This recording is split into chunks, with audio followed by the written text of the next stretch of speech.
Ko'p kuzatganmiz, homilador ayollar aynan homiladorlik davrida yod preparatlarini iste'mol qilishni boshlashadi va o'ylashadiki, iste'mol qilayotgan yod preparatim bu farzandim uchun, uni aqliy rivojlanishiga yaxshi ta'sir ko'rsatadi, yod balansini yaxshilab beradi deb o'ylashadi. Vaholanki u ayolni o'zida yod tanqisligi bo'layotgan bo'lishi mumkin va homiladorlik davridagi iste'mol qilinayotgan yod preparati u ayolni o'zini organizmi uchun hattoki yetarli bo'lmay qolishi ham mumkin.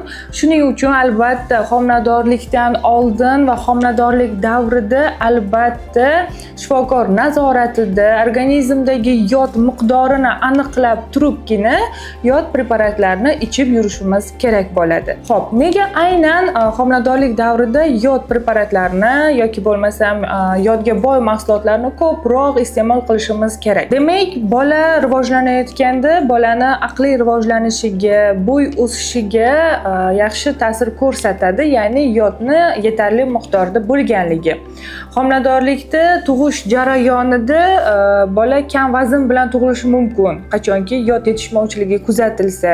Bola tug'ilgandan keyin boladagi, ya'ni xotira pasayishlari ko'p kuzatilishi mumkin yoki bo'lmasam teri quruqlashish holatlari, bo'y past bo'lib o'smay qolish holatlari kuzatilishi mumkin va bundan tashqari ayolni o'zida ham muammolar kelib chiqadi yod yetishmovchiligida, ya'ni ortiqcha vazn, holsizlik, charchoq, doimiy charchab yuradi bu ayol.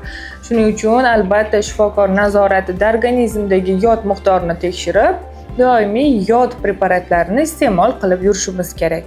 Ko'pchilik yod preparatlarini iste'mol qilishga qo'rqishadi. Men sizga tabiiy organik mahsulot Endamarinni tavsiya etaman. Tabiiy organik mahsulot Endamarin tarkibidagi kaliy yodid, dengiz kalsiysi, pektin, fehoya ekstraktlari organizmdagi yodga bo'lgan ehtiyojni qondiradi. Aqliy faoliyatni hamda xotirani mustahkamlaydi. Soch, tirnoq, teri holatini yaxshilaydi. Ayniqsa homiladorlik davrida homilador ayolning immunitetini mustahkamlaydi.